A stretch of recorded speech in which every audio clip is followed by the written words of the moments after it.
I'm your host, Annie Bowles, and this is News du Jour.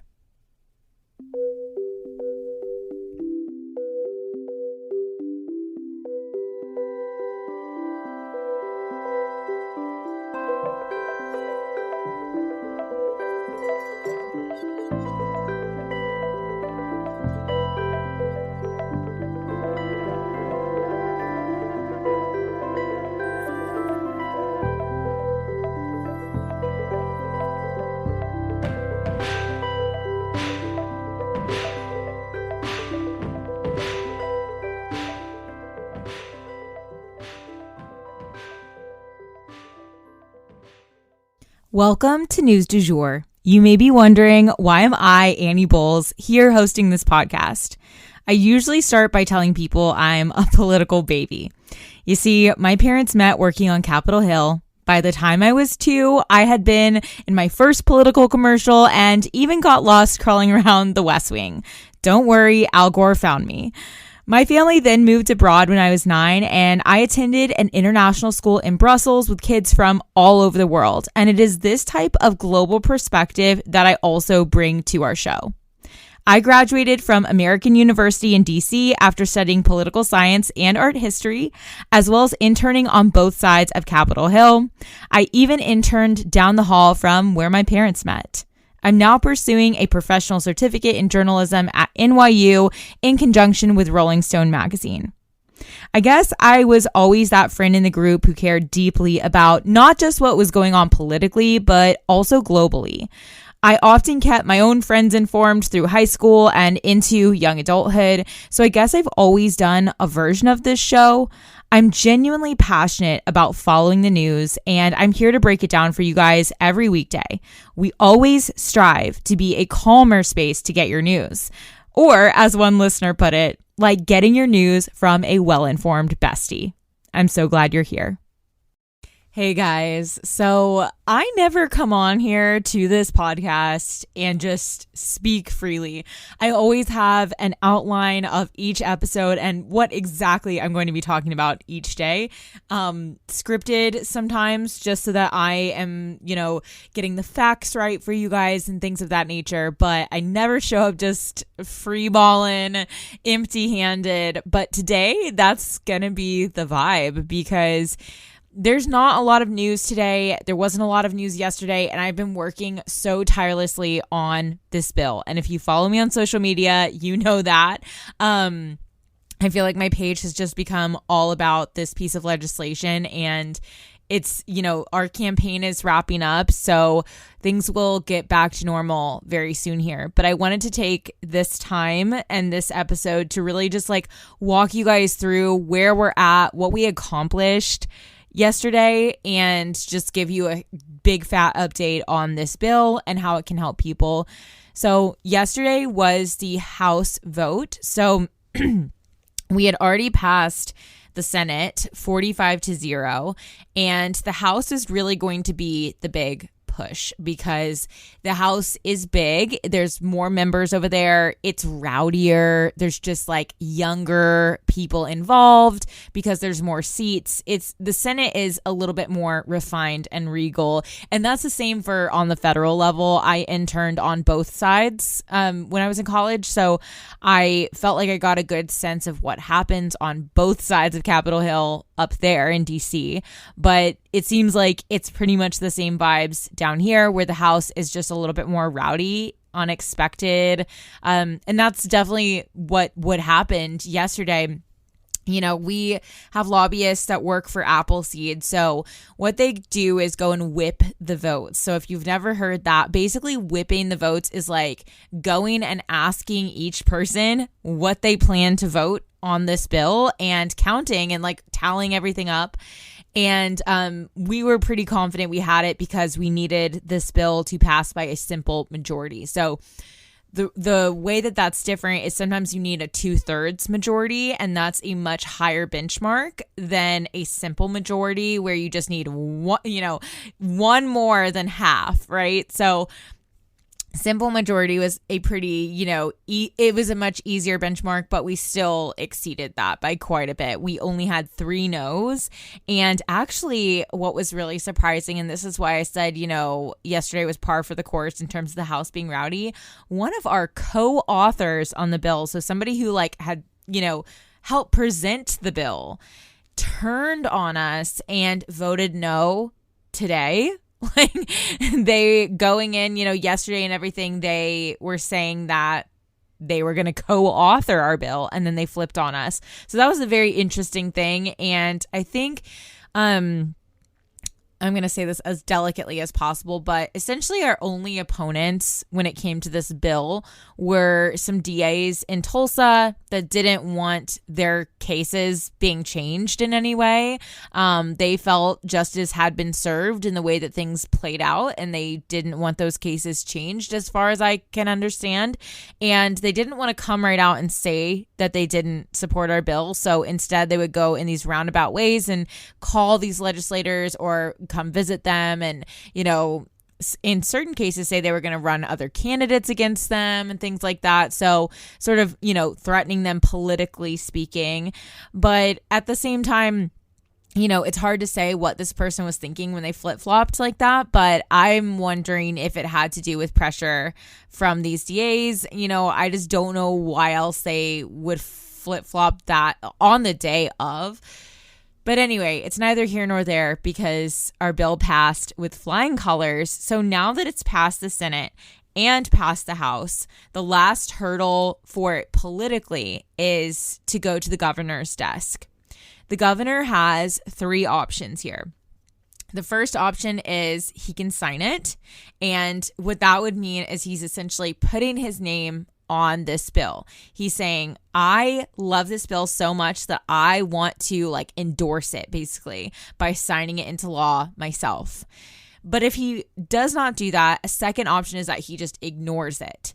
If he ignores the bill, it automatically becomes a law after 5 business days. And after taking a look at the calendar, that puts us at Wednesday of next week. So we're going to be watching that date. The third option for Governor Stitt is that he vetoes our bill. He says, I am strongly against this, and shoots it down, which obviously would be the most disheartening thing that could possibly happen at this time. But it's always a possibility. We have no indication that he will be doing that. And actually, his wife, Sarah Stitt, has made hopelessness her theme as First Lady of Oklahoma. And she has championed, both causes to do with domestic violence, as I understand it, and, people who are incarcerated. So I feel like this is the perfect marriage of those 2 themes. And so I'm hoping that word has reached her about our bill and what we're doing, and that, she might want to help champion our bill with her husband. We'll see how that goes. I don't know for sure that we've made contact with her, anything like that. But if I hear word of any movement to do with the governor, I will definitely keep you guys updated. That is what, we're watching right now and waiting for. And then, if and when things were to pass Governor Stitt, the next hurdle would be November 1st. And in November 1st, what would happen is the bill officially goes into effect. So, it would be passed if the governor signs it or ignores it, but it wouldn't actually go into effect and be a working law until November the 1st. And so that is when we will have an opportunity for anyone who is currently serving a sentence that their crime stemmed from their abuse, and they have evidence and documentation of that abuse to present to the court. If those 2 benchmarks are met, and again, that's that their crime stemmed from their abuse and that they have evidence of that abuse, then they can go in front of a judge and basically request a resentencing under this new law. And so the judge can choose to take a look at the evidence, make sure, yes, they were being abused by this person. Yes, the crime did have to do with that abuse. If they can meet those 2 benchmarks, then they can be resentenced under the new law to less time. And in April's case, if you guys were following the April Wilkins case, we did a bonus episode with her sharing her story in her own words from prison. If you're invested in that, April, under this new law, would be resentenced to 25 years, and she's already served 26. So she would get out under this new law. And I mean, that has been a big guidepost for us through all of this. Retroactivity was the entire reason our first bill got killed.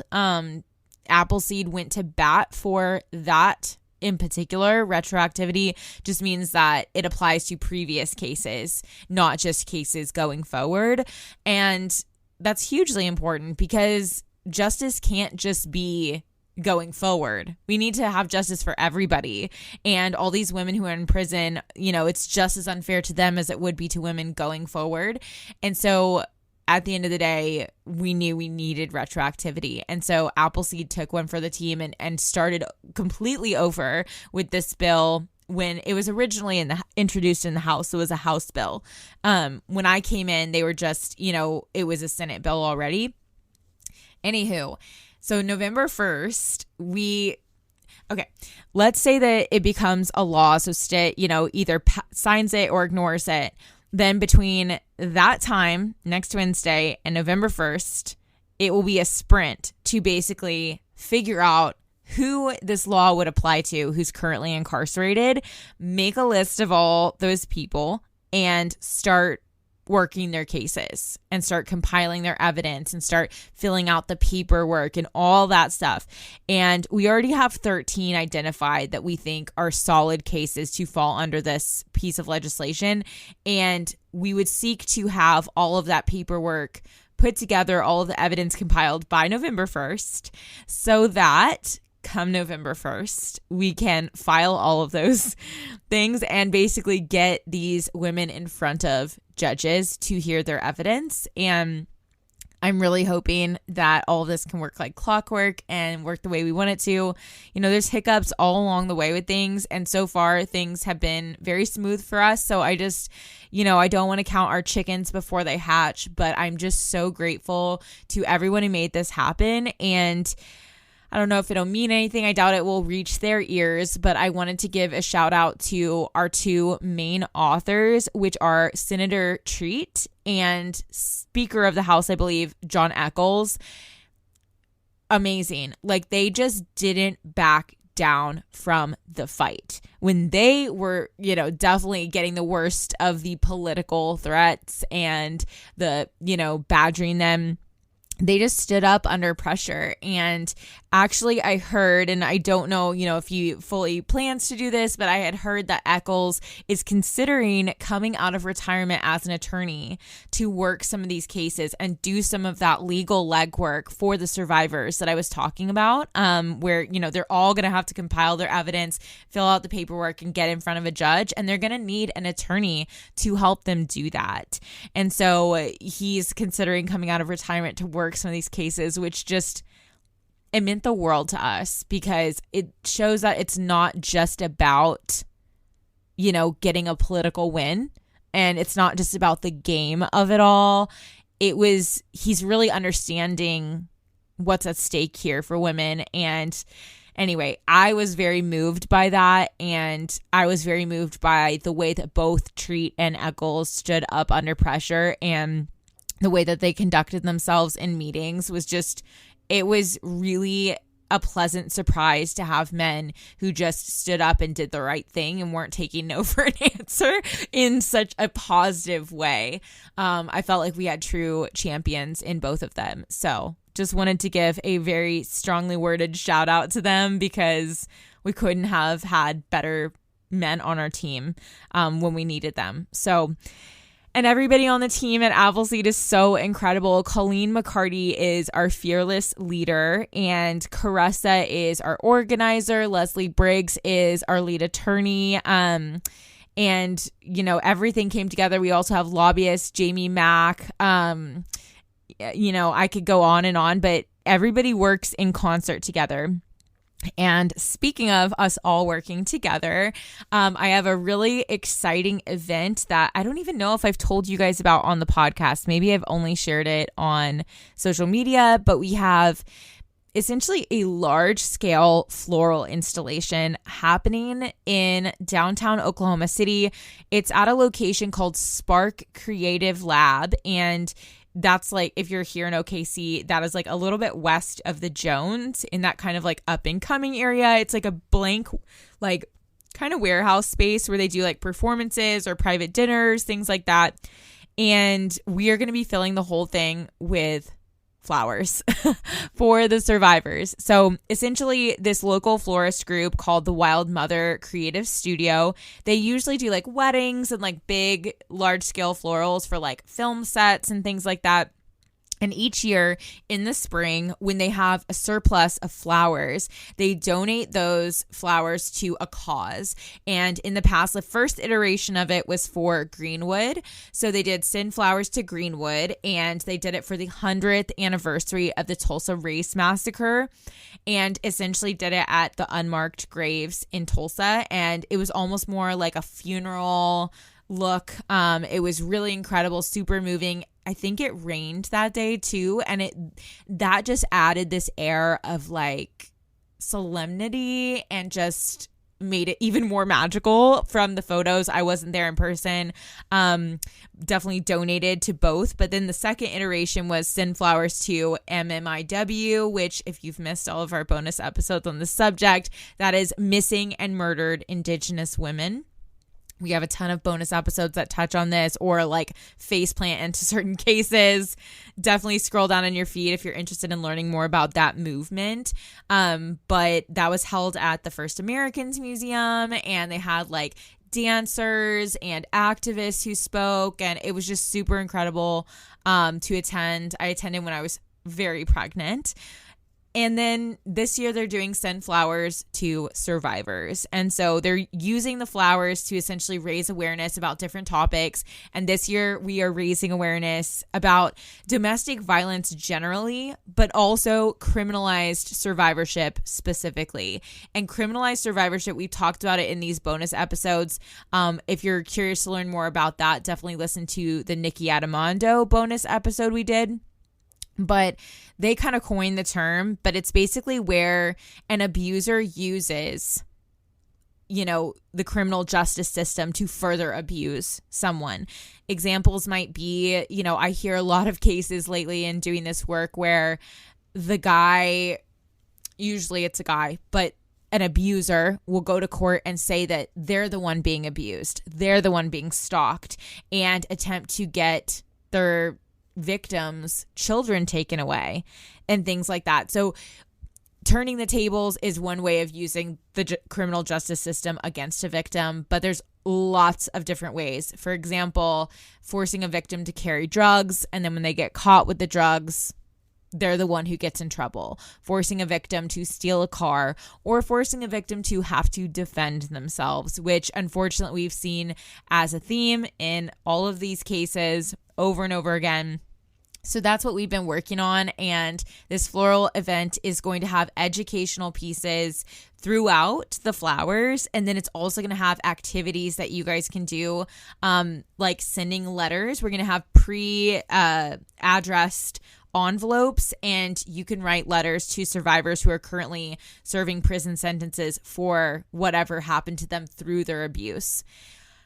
April being one of those people. So you can just, sit down in the flowers and with what you just learned through the education pieces and write a letter to someone who's living this situation. So the event is going to be, again, at Spark Creative Lab. It is this weekend, so Saturday and Sunday. There's specific times, but what I'm going to do is link the invitation in our show notes today if you would like to attend. That way you guys can have all the details written out for you.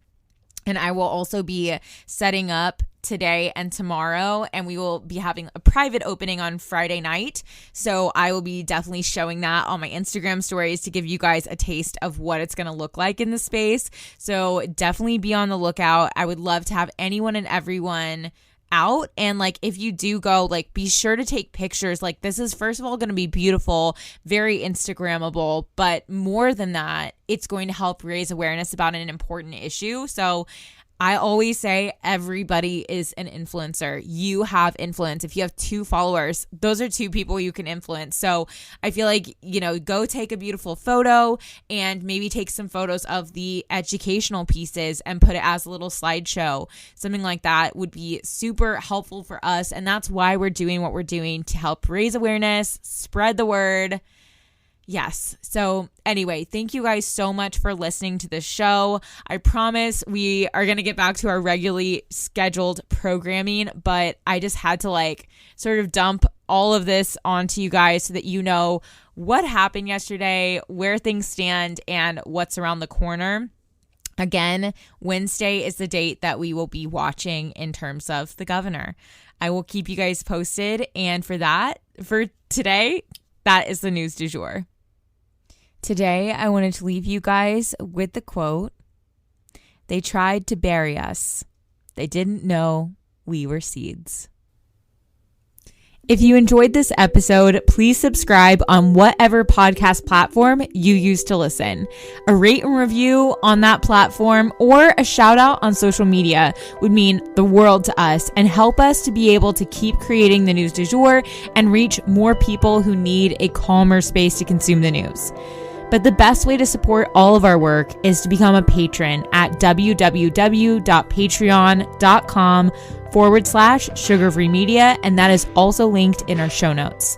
You can follow us on social media at newsdujour.podcast on both Instagram and TikTok. You can follow my personal account at It's Annie Bowles on both platforms as well. Any little noises you may hear in the background are my rescue pup. He has a little separation anxiety and always records with me. We appreciate you listening and look forward to telling you about the news again next time on News du Jour.